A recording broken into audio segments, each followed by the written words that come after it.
नमस्ते। बीकानेर के इतिहास के भाग 1 में हमने महाराजा राय सिंह तक देख लिया था। ठीक है, अब हम भाग 2 शुरू कर रहे हैं।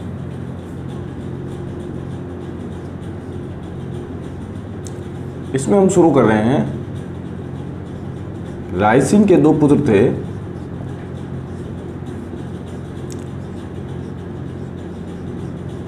दलपत सिंह और सूर सिंह। ठीक है ना। अब राय सिंह जो है वो सूर सिंह को राजा बनाना चाहता था, लेकिन क्या हुआ, जहांगीर ने टीका किसको दे दिया, दलपत सिंह को।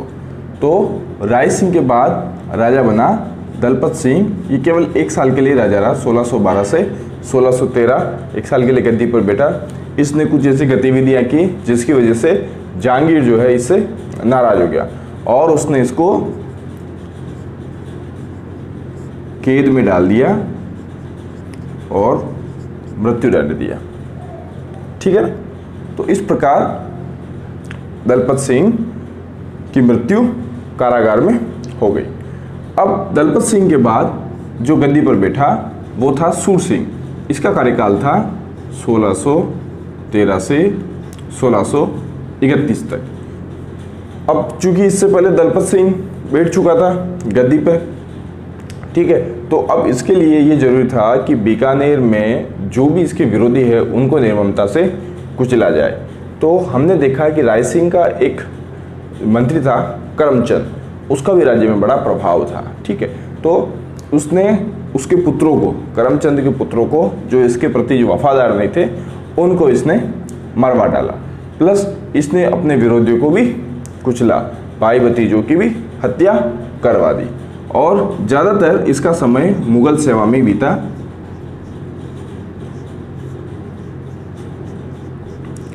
इसने 1622 के खुर्रम विद्रोह,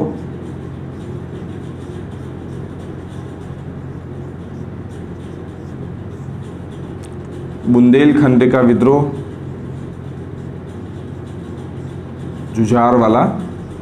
जुझार बुंदेला था, उसको दबाने में शाही सेना के साथ रहा। खाने जहां लोधी का विद्रोह। ठीक है, तो इन विद्रोह को दबाने में ये मुगल सेना के साथ रहा। जैसा कि अपन देख चुके हैं कि जो जो राजा मुगलों की अधीनता स्वीकार कर लेते थे, मुगलों की ये सीधी परंपरा रही है कि उनको अपने शाही अभियानों के साथ वो रखा करता था। और इसी प्रकार 1631 में इसकी मृत्यु हो गई बुरहानपुर में।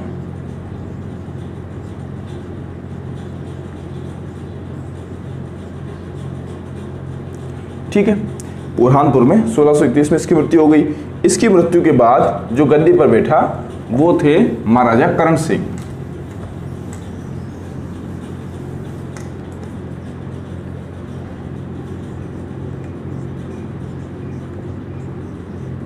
महाराजा करण सिंह का कार्यकाल रहा 1631 से 1669 ईस्वी। ठीक है, इनका भी जो समय है ज़्यादातर वो शाहजहाँ के साथ दक्षिण में बीता।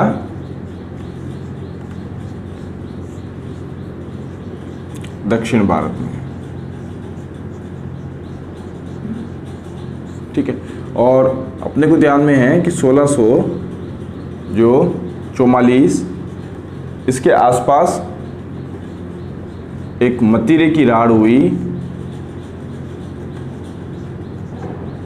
जाखनिया गांव था बीकानेर का, वहाँ कोई मतीरा जो है का पौधा वो उगा होगा और वो जो है नागौर तक फैल गया, जिसको लेकर नागौर में उस समय अमर सिंह थे।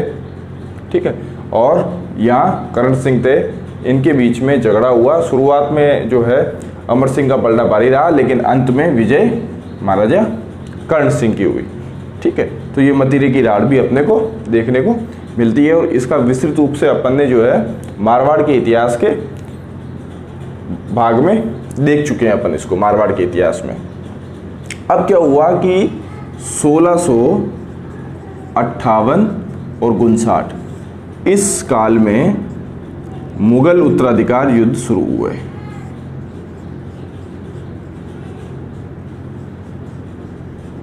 ठीक है, अपने को ध्यान में है कि ये मुख्यतः जो शाहजहां का लड़का था औरंगजेब और दारा, इनके बीच में मुगल उत्तराधिकार शुरू हुए। और महाराजा कर्ण सिंह है वो चतुर आदमी था, इसको शुरू से ही ये ध्यान में हो गया कि इसमें जो है औरंगजेब का पलड़ा भारी रहेगा, इसलिए इसने अपने पुत्र पदम सिंह और केसरी सिंह, इन दोनों को उत्तराधिकार के युद्ध में औरंगजेब की सहायता के लिए भिजवा दिया। ठीक है, तो हवाओं का रुख भी कर्ण सिंह जान लेता था और इसने काफ़ी जो है पराक्रम भरे कार्य किए।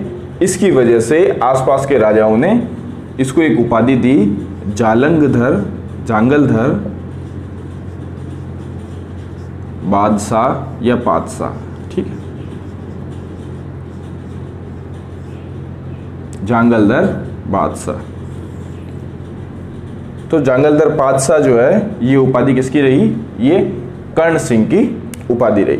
इसके बारे में जो अपने को जानकारी मिलती है, ये एक चिंतामणि भट्ट हुए हैं,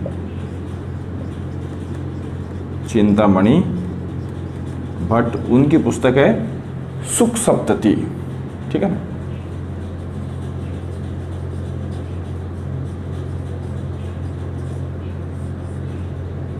इस पुस्तक से अपने को जानकारी मिलती है कि आसपास के राजाओं ने इनको जांगलधर बादशाह की उपाधि दी थी।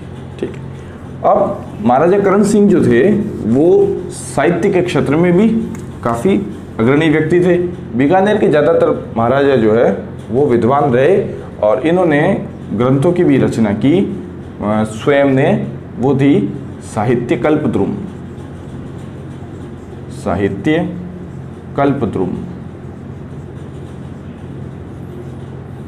ये जो है ये एक अलंकार ग्रंथ है।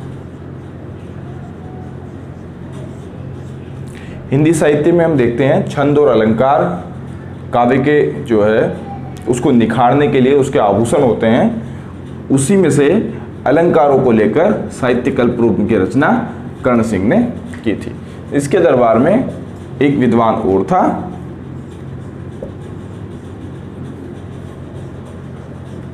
गंगानंद मैथिल।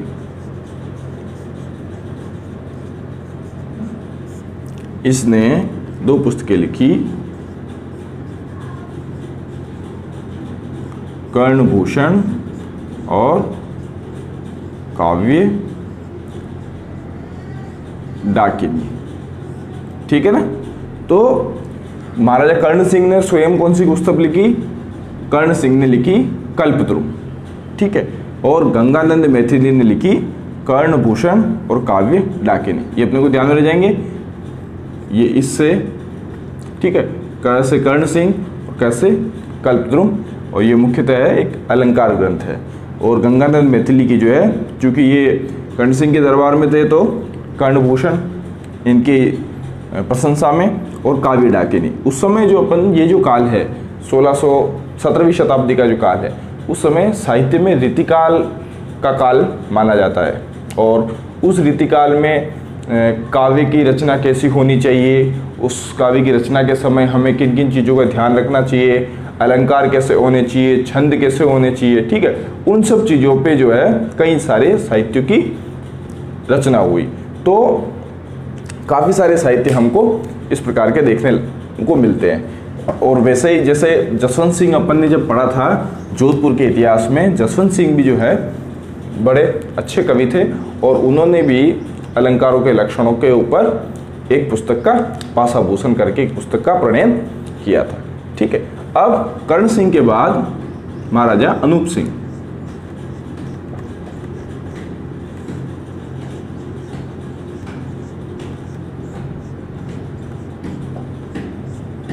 इनका कार्यकाल रहा 1669 से 1698 ईस्वी। महाराजा अनूप सिंह है, ये भी शुरुआत में मराठे, बीजापुर, गोलकुंडा,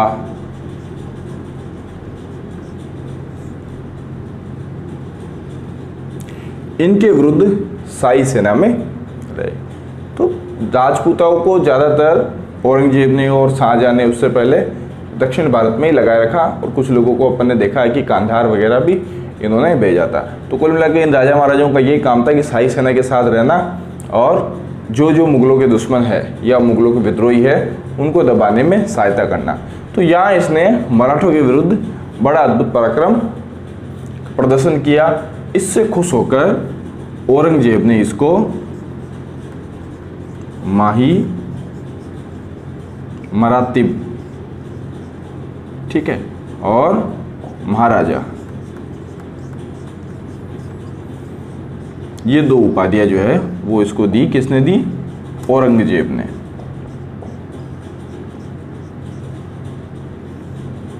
ठीक है ना। तो औरंगजेब ने इसको कौन सी उपाधि दी? माही मरातिब। और जांगलदर बादशाह किसकी उपाधि थी? कर्ण सिंह की। ठीक है, ये कुछ उपाधि अपन ध्यान में रख ले, हो सकता है इनमें से कोई प्रश्न बन जाए। तो माही मरातिब है, ये औरंगजेब ने किसको? अनूप सिंह को उपाधि दी, और महाराजा भी औरंगजेब ने इसको उपाधि दी। अब जब ये दक्षिण भारत में था, तो दक्षिण भारत में चूंकि मुगल आ चुके थे, और मुगल जो है वो मूर्ति पूजा के विरोधी रहे हैं, तो कई सारी मूर्तियों को इन्होंने खंडित किया और करने का प्रयास किया। तो उससे दुखी होकर महाराजा अनूप सिंह ने क्या किया कि दक्षिण भारत से कई सारी मूर्तियां ये अपने साथ ले आए। दक्षिण भारत से देवी देवताओं की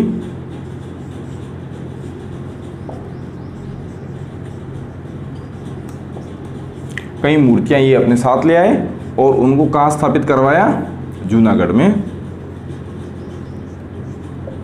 ठीक है, और उसको जो है 33 करोड़ देवताओं का मंदिर कहा जाता है।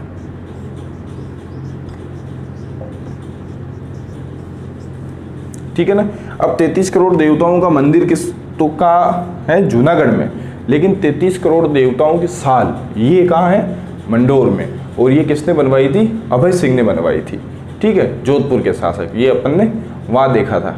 ठीक, अपन ने देखा था कि अजीत सिंह ने जो है एक पहाड़ी को काट के एक दालान बनवाया था, जिसमें कई सारी मूर्तियां उकारी थी। उसको वीरों का दालान कहा गया था। और उसी जगह अभय सिंह ने वहाँ कई सारी मूर्तियों का निर्माण करवाया देवी देवताओं की, जिसको 33 करोड़ देवताओं की साल कहा गया। ठीक है, तो मंदिर जो है वो कहाँ है? जूनागढ़ में। अब ये जो अनूप सिंह है, ये भी बड़ा विद्वान व्यक्ति रहा, संस्कृत बड़ा जानने वाला आदमी रहा। और इसके दरबार में एक बहुत ही अच्छी घटना हुई कि भगवद गीता का मारवाड़ी में अनुवाद हुआ। ठीक है ना, गीता का मारवाड़ी अनुवाद गद्य और पद्य में।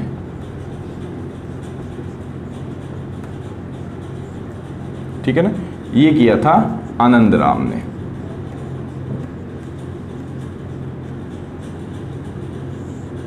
आनंद राम ने भगवद गीता का मारवाड़ी में अनुवाद किया, जो गद्य और पद्य में है।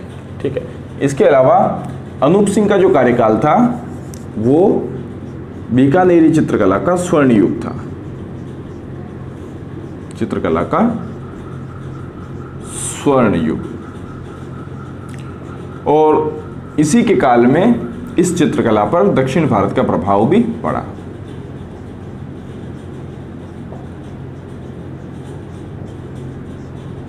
ठीक है, अनूप सिंह स्वयं भी अपन ने पहले देखा कि बड़ा विद्वान था संस्कृत का, और इसने कई सारे ग्रंथों की रचना की, जिसमें अनूपोदय, ऐसा माना जाता है कि ये गीत गोविंद की टीका है। गीत गोविंद की टीका। ठीक है ना, गीत गोविंद अपने को ध्यान में है। गीत गोविंद, इसके जो रचनाकार थे वो जयदेव थे, और इसमें जो है कृष्ण और राधा के प्रेम के बारे में बताया गया था। और राजस्थान में जो है इसकी काफ़ी सारी टीकाएं लिखी गई है। ठीक है, तो अनुपोदय जो है वो गीत गोविंद जो जयदेव की कृति है उसकी टीका है, और ये किसने लिखी है? अनूप सिंह ने। अनुपोदय के अलावा इन्होंने अनूप विवेक,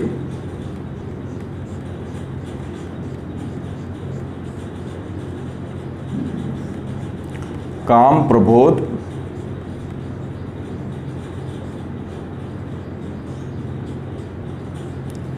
और श्राद्ध प्रयोग चिंतामणि, इन ग्रंथों की इसने रचना की। संस्कृत के ग्रंथ है ये, तो संस्कृत भाषा का बड़ा विद्वान व्यक्ति थे अनूप सिंह जी। ठीक है ना, तो वापस देखें अपन अनुपोदय, ये गीत गोविंद की जो टीका है, इसके अलावा अनूप विवेक, काम प्रबोध और श्राद्ध प्रयोग चिंतामणि। इसके अलावा अपन ने देखा कि आनंद राम ने जो है गीता का मारवाड़ी भाषा में भी अनुवाद किया, और जो चित्रकला का है वो स्वर्णयुग ये कहलाता है। चित्रकला के बारे में हम पहले पढ़ चुके हैं। ठीक है ना, मेवाड़ और मारवाड़ शैली की जो प्रमुख चित्रकला शैलियाँ हैं उसके 2 वीडियो अपन ने पहले अपलोड कर चुके हैं, वो आप जाकर वहाँ देख सकते हैं। अब जो है इसके बाद थोड़े थोड़े समय के लिए कुछ राजा बैठे, उनमें पहले जो थे वो थे स्वरूप सिंह।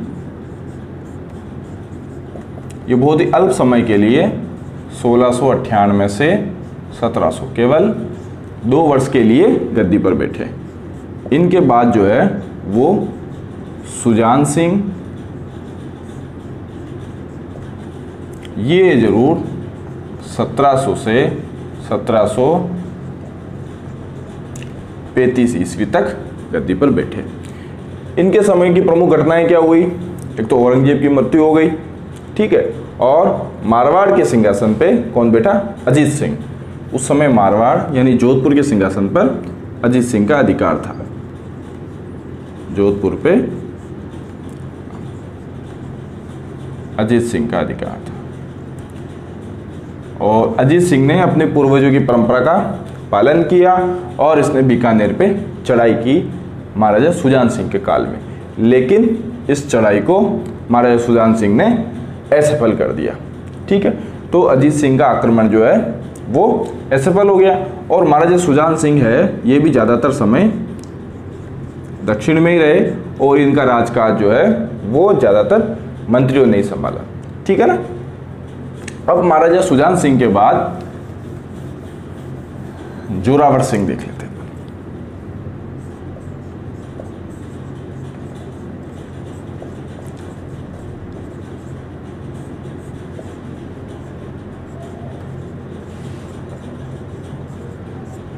(1735 से 1746).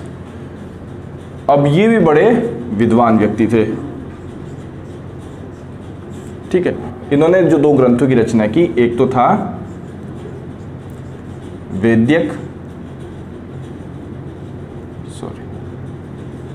वैद्यक सार और पूजा पद्धति। ये भी जो है वो संस्कृत ग्रंथ है। ठीक है, ये संस्कृत ग्रंथ है, इनकी रचना इन्होंने की। प्लस इन्होंने जो है जोरावर सिंह जी ने ये हुल्डा सम्मेलन में भी भाग लिया था।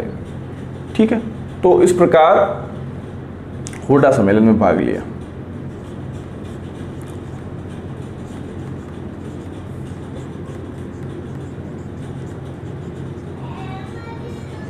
ठीक है ना।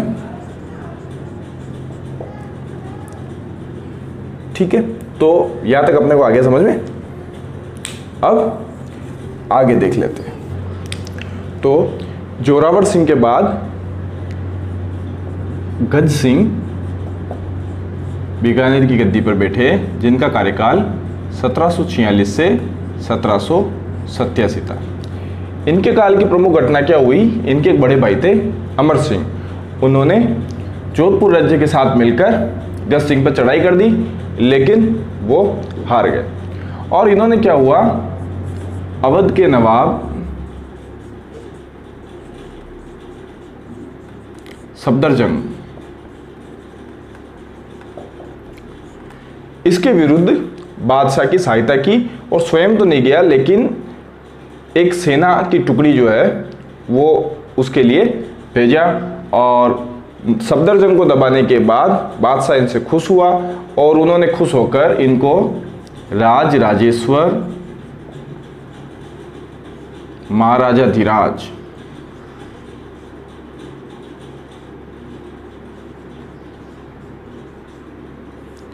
ये उपाधि जो है गज सिंह जी को दी। और गज सिंह जी ने ही बीकानेर के वर्तमान जो कोट है 4 दीवारी उसका निर्माण करवाया। ठीक है, गज सिंह के बाद जो राजा बने वो थे सूरत सिंह।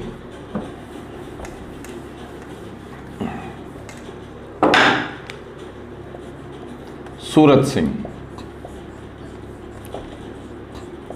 इन्होंने सबसे पहले तो 1805 में भटनेर जीता और जिस दिन जीता वो दिन था मंगलवार का, इसलिए इस दुर्ग का नाम बदलकर क्या कर दिया गया, हनुमानगढ़।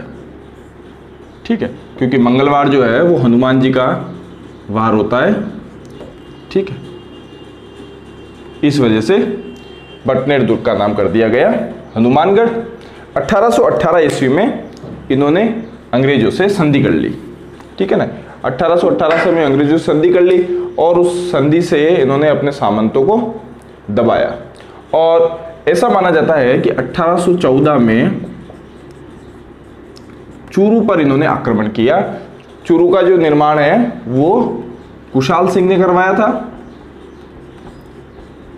ठीक है, लगभग चूरू के किले का निर्माण 1698 ईस्वी के आसपास, और उस समय शिवजी सिंह ये चूरू के किले पर शासन कर रहा था। और जब बीकानेर की सेना ने चूरू पे आक्रमण किया तो ऐसा मानते हैं कि चूरू के गोला बारूद खत्म हो गए और उन्होंने चांदी के गोले बीकानेर की सेना पर बरसाए। ठीक है, तो सूरत सिंह जी के काल में चूरू का आक्रमण हुआ और भट्टियों से इन्होंने फतेहगढ़ भी छीन लिया था।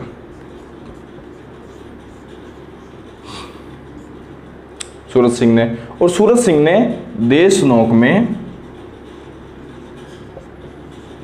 वर्तमान जो करणी माता का मंदिर है उसका निर्माण करवाया।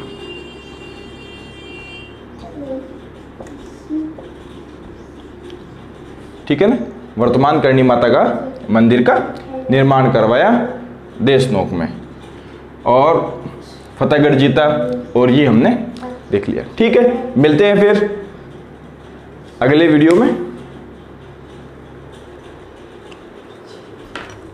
क्यों बोल रही है? तो कहानी मैंने चुपचाप बैठी।